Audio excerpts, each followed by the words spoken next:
So what can cause terror for some people, but joy and excitement for others? The answer? A positive pregnancy test. Hi, my name is Dawn Zerker, and I help women be healthy and well so that they can nurture a thriving family. And today, if you're here, unfortunately, it might be because that pregnancy test started with the joy, but led you down a journey of sadness and grief. And so today, I just want to tell you that you're not alone. I myself have experienced 2 miscarriages in the past 15 months, and I have learned a lot from it, and I want to help those who have experienced it too.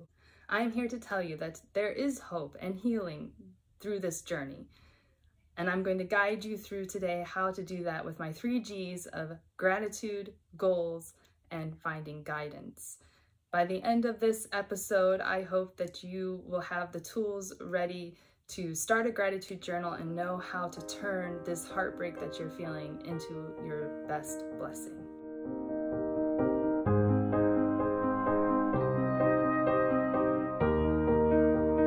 It probably never goes away. I think these babies live with us forever. You don't have to be stuck in this grief. You can find healing and go out and make a difference.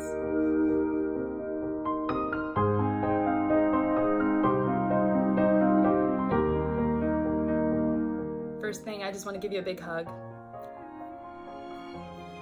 You need it. The sadness, the loss is real.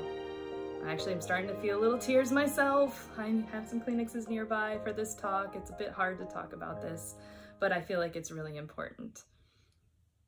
So today in my talk, what I'm going to do is I'm just going to first talk about physically what you're going to experience. I don't know where you're at in your miscarriage journey, but there's a lot of things that I didn't expect in the physical part of it.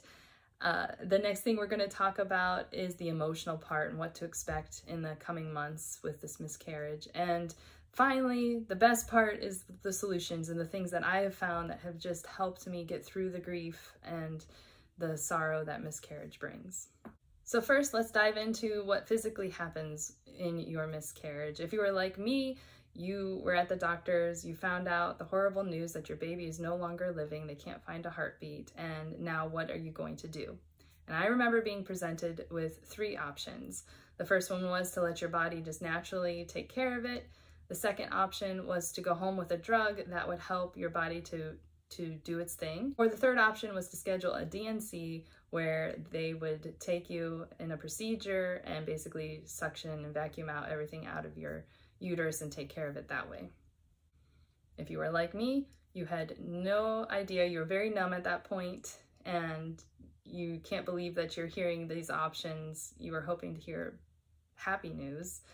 I have had 3 normal pregnancies, so when we decided to go for our 4th and final baby, I didn't think much of it. I thought it would be just like the other ones, no problem.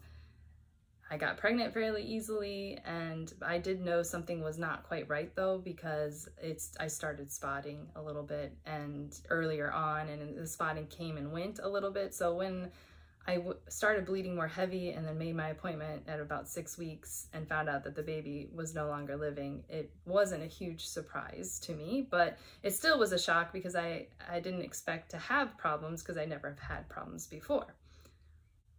My second miscarriage happened.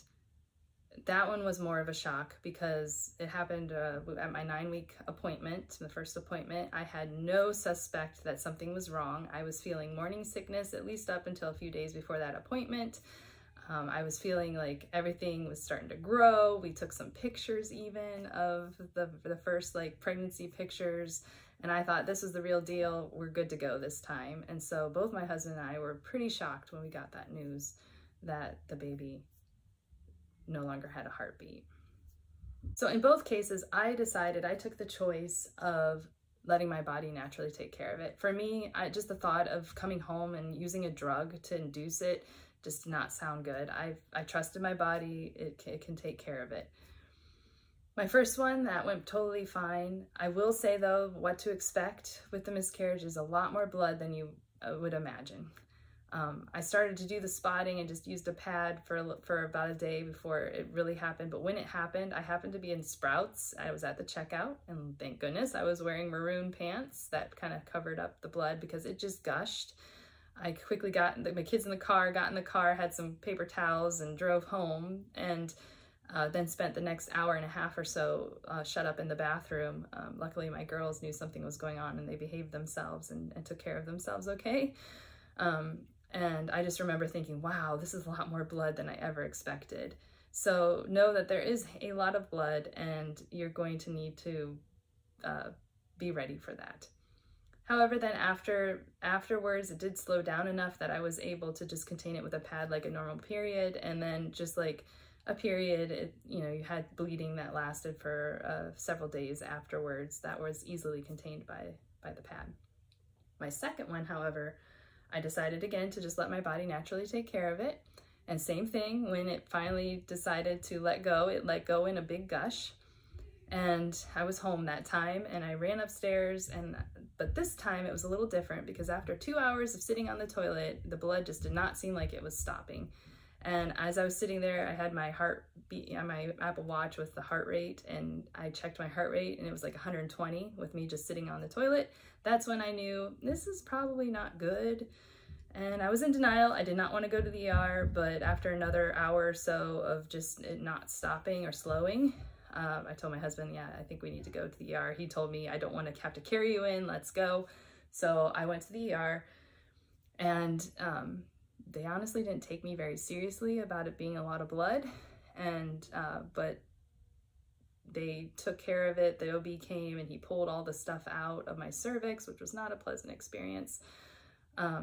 But then he checked with the ultrasound and said, oh, your lining looks good. We're just going to give you the medicine to stop the bleed, make your uterus cramp down to stop the bleeding, and you're going to be going home in 2 hours. So I was like, okay. And the next thing I know, I started getting numb. My hands, my lips started getting numb, and I told the nurse, and they started watching me. My blood pressure started going down low, and when they got me up to send me home, my blood pressure crashed. And that's when they took my blood work again, and here I had only like a 7 of hemoglobin, iron. I had lost a lot of blood, and that's when it became an emergency. And very quickly, I was getting a transfusion and getting wheeled back to the OR room for my DNC, which stopped the bleeding. I was discharged with extremely low iron levels, hemoglobin levels. I was anemic, and I will tell you that is horrible. I could barely even lift my arms up to comb my girl's hair when I got home. So it was a pretty intense experience, and it took me a good 6 weeks after that to finally build my blood back up enough to feel energetic and back to myself. So I say all that, that's the physical part. That's kind of the not good part, but I do want to hear the story of what to expect, and also just encourage you, if you're going through it right now, and if it's a lot of blood, please go to the emergency room, because you do not know how quickly you can bleed to death, and you need to get that taken care of. So you get those choices you're going to have to make. Maybe you might choose to go with the DNC because after hearing that experience, you just don't want to mess around with it, and then that's a perfectly fine option. So it's totally up to you. Any way is right. You do have to take care of yourself, as since I was extremely anemic afterwards, I tried to eat high iron items, steaks and leafy greens, and my friend gave me some bone marrow toast, and I also had collagen and some protein shakes. And one of the things that I really loved during that time was my iron supplement with plus vitamin C. Everybody warned me, you're gonna need to take iron supplements. They're gonna make you constipated. I never had any problems with this. It's a really great iron supplement product. You can check that out at my blog if you're interested. So yeah, really make sure that you take care of yourself physically. You really did go through something big, and you need to treat your body right afterwards. Now the next thing is a little bit harder, because this is the scars that last longer, and that's the emotional part. It is really hard to lose a baby.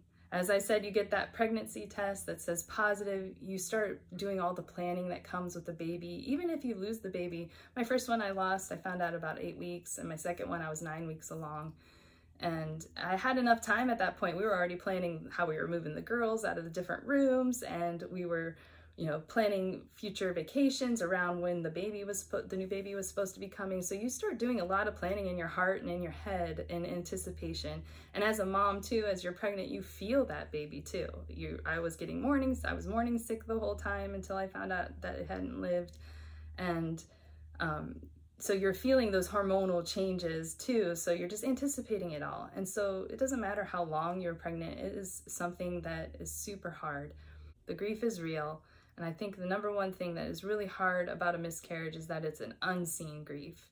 Most people don't even know that you were pregnant, and it's really hard to open that up with people when there's nothing to show for it. It's a grief that you feel very deeply, and sometimes you might even feel it more than your partner, because you were the ones who was experiencing the morning sickness or the feelings of those hormones changing in your body, and it's really hard to have that loss that nobody seems to know about.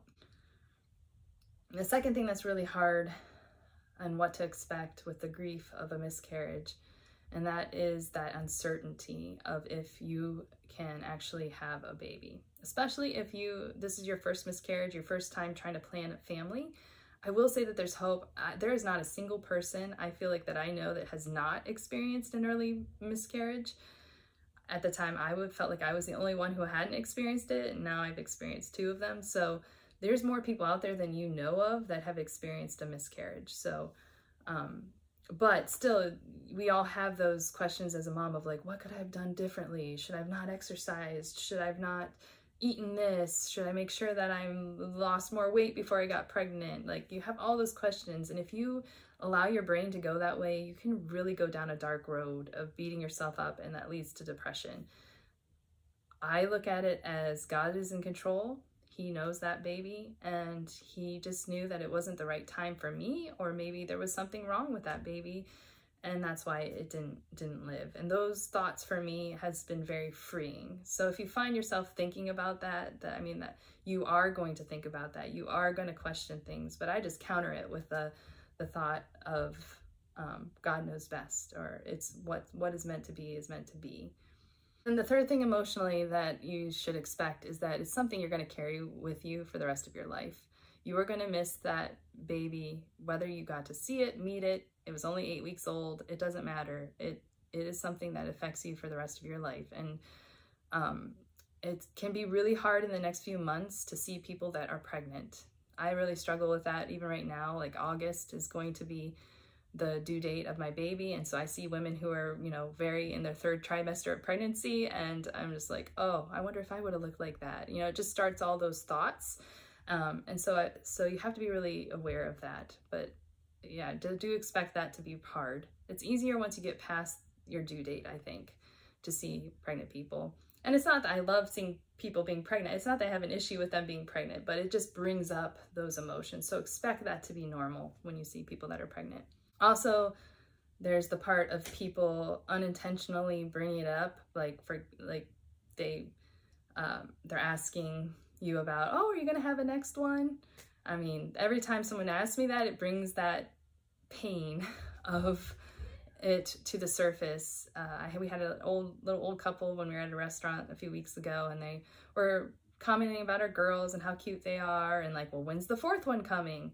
And I just had to smile and be like, oh, it's not here yet. But that was pretty painful. They weren't even aware. They're strangers. But just expect that there's going to be moments that trigger the loss, definitely in the coming months. So that brings me then to the solutions. I feel like I have experienced great healing, and I'm at the point now where I can say that my miscarriages have almost been my biggest blessing at this point, that I'm actually grateful I've gone through the struggle and the downsides. And that's what I want for you too. I want you to experience healing. And the way I did that is through 3 G's. The first one is guidance, seeking guidance. First place to seek guidance is from the scripture and from God. Give your cares to him. Use prayer. Find scripture that talks to you, and that you will find guidance through that. The second place I found guidance from was actually from my husband. He was a huge support. He also was grieving as well, but I feel like he kept on checking in on me. He was asking me how I am, and I just really appreciated that support and guidance that he provided to help me through the tough times. And then the third place I found guidance was from my friends and from community groups. As I said, the second one, I didn't keep it a secret I was pregnant. As soon as I found out, I told everybody because I didn't want that baby to be unknown. And so when I did experience a miscarriage, I had friends who had already gone through miscarriages. My sister has gone through a miscarriage. And so I was able to openly talk with them, and it was very healing just to have someone who had gone through it to talk about it with. The second G is goals. During this time of grief, you can feel very disjointed. You might not know what you want. It's hard to make decisions. And so I feel like it's really important to write down goals each day, even if that goal is to just get up out of bed and get dressed, or a goal just to go and talk to your mom on the phone. Something like that, like setting goals and actually writing them down has been transformational for me during this process of healing and moving forward from my miscarriages. And finally, the thing that has helped me the most is starting a gratitude journal, or just gratitude in general. God tells us so many times in the Bible to be thankful, and there is a reason why. Because when we are thankful and when we acknowledge all the things that we do have to be grateful, it keeps our mind focused on those positive things, those things that we should be focusing on, and it doesn't allow us to get stuck in the sadness and the grief. It moves you forward toward something. And simply what it looks like is just every morning when I wake up, I write down 10 things that I am grateful for. It can be anything as simple as for my coffee, or for the birds chirping outside, to things more serious, like the things specifically that I'm thankful for my husband that day, or somebody that I bumped into that day. The reason I do 10 is because 10 makes you stretch a little bit. It's pretty easy to pop out a list of 5 things you're grateful for, but when you have to get to 10 each day, I do have to kind of dig a little harder to think about my day, maybe in the past, or just things of what I'm thankful for. And I noticed that my thinking throughout the day then turned toward noticing those little things so I can write it in my journal the next day. It has been a total transformation as far as my thinking. I've been a very thankful person, but just the act of writing it down every morning. I will say that for me, the reason I can say that this has been my greatest blessing at this point is because once I put these 3 things into practice to get through my miscarriage, I got this idea to start a business of helping women, to serve others and help other women with the experiences that I have. And that's the reason I'm here on this YouTube right now, is because of these miscarriages. So there can be a big blessing that comes out of your miscarriage. So we talked about kind of that physical part, making sure you're taking care of yourself and what to expect physically. We talked about the emotional things, what to expect, and acknowledging the fact that it's tough and it's hard and you are experiencing grief and a loss. And we talked about the 3 G's and how you can get to healing. Healing does come through gratitude, goals, and finding guidance. And if you want any of that guidance, head over to my Facebook group, Dawn Zerker's Women at the Wellness. You'll find me there if you want to message me to have some support. I'm here for you. And you can also, I will send you my gratitude and goals journal page for you to use and start your own gratitude practice. I guarantee that it will really help you through this loss that you're experiencing. And I want you to find joy, and I want you to see what's just around the bend, what your next joy is, whether that is a successful pregnancy or you finding a way to serve and reach your full potential. And thank you for listening and going through this tough journey with me. I hope that you gained something from this, and I look forward to continuing to help you in your wellness journey so that you can nourish a thriving family.